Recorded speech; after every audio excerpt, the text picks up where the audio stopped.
Antón, de 5 anos. Teño moitos libros.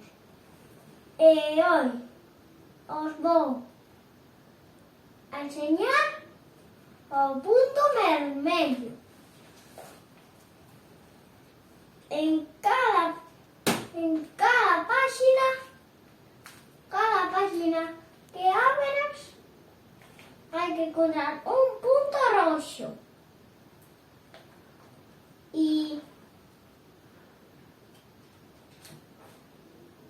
hecho por David Acarte. Mira, una caja un poco loca y un punto rojo. ¿Dónde está el punto rojo? No he encontrado, está aquí.